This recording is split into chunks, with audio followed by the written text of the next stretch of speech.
আজকে সকালের আলোচনায় প্রধানমন্ত্রীর মেয়াদের বিষয়টি পুনর্বার এসছে। তার কারণ হচ্ছে, আগে যখন আমরা কথাবার্তা বলেছি তখন বেশ কিছু ভিন্ন ভিন্ন মত ছিল, সেগুলোকে একত্রিত করে, যেমন ধরুন প্রস্তাবের ক্ষেত্রে মেয়াদ এবং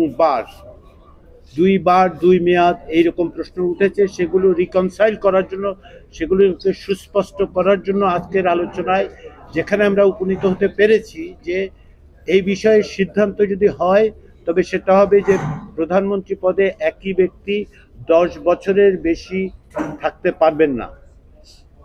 এইরকম একটা জায়গায় আসার পরে আমরা কিন্তু এখনো ঐকমত্যে পৌঁছিনি। আপনারা এইভাবে লক্ষ্য করুন যে এই আলোচনার পরিপ্রেক্ষিতে 3টি দলের পক্ষ থেকে বলা হয়েছে যে বিষয়টি নিয়ে তারা পুনর্বিবেচনা করবেন, তারা এই জায়গাটাতে কিছুটা ভিন্ন মত পোষণ করেন এবং তারা তাদের নীতি নির্ধারকদের সাথে গিয়ে আলাপ আলোচনার মাধ্যমে ফেরত আসবেন। কিন্তু পাশাপাশি তারা এটাও বলেছেন যে যেহেতু এর সঙ্গে তারা মনে করেন এর সঙ্গে অন্যান্য বিষয়ও যুক্ত, যেমন এনসিসি গঠনের প্রশ্ন যুক্ত, উচ্চকক্ষ কিভাবে তৈরি হবে সেই প্রশ্ন যুক্ত, এই সমস্ত বিবেচনার কারণে তারা বলছেন যে প্রধানমন্ত্রীর মেয়াদের প্রশ্নটি ওই আলোচনাগুলি সংশ্লিষ্ট বিষয়গুলোর সাথে আলোচনার সময় তারা আবার এটা উপস্থাপন করবেন।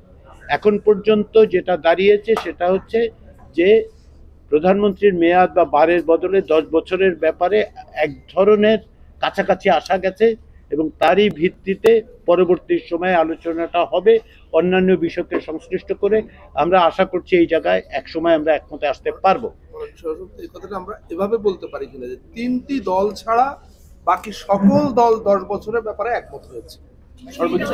সর্বোচ্চ এক ব্যক্তি, বিএনপি, এলডিপির একটি অংশ এবং এনডিএম, এই 3টি রাজনৈতিক দলের ক্ষেত্রে বলা হয়েছে তারা ভিন্ন ভিন্ন কারণে তাদের মতভিন্নতা আছে, সকলে একত্রে নয়, এটা মনে রাখবেন যে 3টি দলের অবস্থান 3 রকম এই বিষয়ে। একটা বিষয় যে তারা অন্যান্য বিষয়ের সাথে সংশ্লিষ্ট করে বিবেচনা করতে চাচ্ছেন, সেগুলো আমরা যখন অন্যান্য বিষয় যেমন উচ্চকক্ষ কিংবা ধরুন এনসিসি গঠনের প্রশ্ন বা এনসিসির মতো কোনো প্রতিষ্ঠান গঠনের প্রশ্ন, তখন এগুলো আলোচিত হবে। কিন্তু বার বা মেয়াদ থেকে সরে এসে 10 বছরের কথা বিবেচনা করা হচ্ছে। দ্বিতীয় যে বিষয় নিয়ে আলোচনা হয়েছে সেটা হচ্ছে সংবিধানের এবং রাষ্ট্রের মূলনীতি। সংবিধান সংস্কার কমিশনের পক্ষ থেকে এবং যে প্রস্তাব দেওয়া হয়েছিল সেই ক্ষেত্রে এই বিভিন্ন রকম আলাপ আলোচনার পরে যে জায়গাটায় আসা গেছে সেটা হচ্ছে আজকের আলোচনায় বিভিন্ন দলের যে সেন্টিমেন্ট এবং অবস্থান তার প্রতিফলন ঘটিয়ে ঐকমত্য কমিশনের পক্ষ থেকে একটি সুস্পষ্ট প্রস্তাব হাজির করা হবে।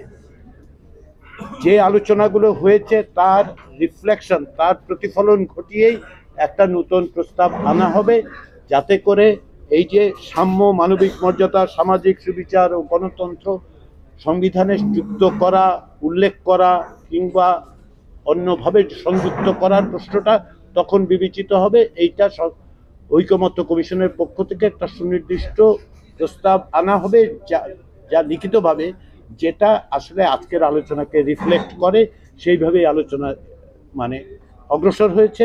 এবং আমরা আশা করছি যে আগামীতে যখন আমরা বসবো, অর্থাৎ বুধবার দিন, আমরা এটাও জানানো হয়েছে বিভিন্ন রাজনৈতিক দলের পক্ষ থেকে আমাদেরকে সপ্তাহান্তে অনুরোধ করা হয়েছে ঐকমত্য কমিশনকে যে তারা বিভিন্ন বিষয়ে ইতিমধ্যে যে আলোচনা হয়েছে, যেগুলি অমীমাংসিত থেকেছে, সেগুলোর বিষয়ে তাদের নীতি নির্ধারক পর্যায়ে আলোচনা দরকার, নিজেদের মধ্যে এবং অন্যান্য দলের সঙ্গে আলোচনা দরকার। সেই জন্য আগামী 2 দিন ঐকমত্য কমিশনের সঙ্গে রাজনৈতিক দলগুলোর বৈঠক মুলতবি রাখা হয়েছে।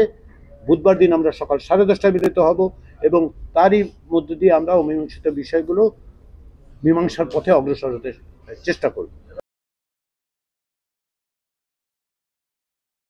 ওয়ালটন আবারও মিলিনিয়ার অফারে ওয়ালটন ফ্রিজ কিনে আপনিও হয়ে যেতে পারেন মিলিয়নিয়ার। মিলিনিয়ার ছড়াছড়ি দেশ জুড়ে, এটা শুধু ওয়ালটনই পারে।